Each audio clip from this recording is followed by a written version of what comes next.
RJD పుట్టి సుదీర్ఘకాలం పాటు ముఖ్యమంత్రిత్వం జేసి, ఆ పైన 20 ఏళ్లుగా అసలా పదవికి నోచుకోని పరిస్థితి ఎదురయ్యింది. మధ్యలో ఒక 2 ఏళ్ళు వచ్చిన ఛాన్స్ కూడా పోయింది అంటే, తేజస్వి యాదవ్ పరిస్థితి ఎట్లుంటదో అర్థం జేసుకోవచ్చు. లాలూ ప్రసాద్ యాదవ్ బై నితీష్ కుమార్ 20 ఏళ్ల సీఎం. 20 ఏళ్లలో అనేక సార్లు కాంబినేషన్స్ మారాడు. కానీ సీఎంగా ఆయనే ఉన్నాడు. మధ్యలో తేజస్వి యాదవ్‌కు 2 ఏళ్ళు సీఎం వచ్చింది. కాబట్టి ఇప్పుడు తేజస్వి యాదవ్ మళ్ళీ ఓడినటువంటి నేపథ్యం.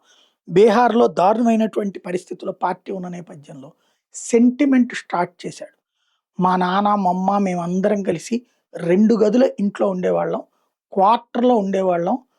పడుకోవడానికి కూడా అవకాశం ఉండేది గాదు. ఆ తర్వాత సింగిల్ ఇల్లు తీసుకున్నాం. అది గూడా 2 గదుల ఇల్లే. అక్కడ నేను, మా సోదరుడు, మా అక్కలు, చెల్లెళ్ళు, మా బంధువర్గం ఇంతమంది ఉండేవాళ్ళం. తిండికి గూడా తిప్పలు పడేవాళ్ళం. అయినా సరే సమాజం పట్ల మా నాన్నకి కమిట్మెంటు. ఆ నాన్న కమిట్మెంట్‌నే చూసి నేను రాజకీయాల్లోకొచ్చాను అంటూ ఇప్పుడు సెంటిమెంట్ అస్త్రం వాడటం బిగిన్ చేశాడు. మరి ప్రజలు ఏ మేరకు చూస్తారో చూడాలి.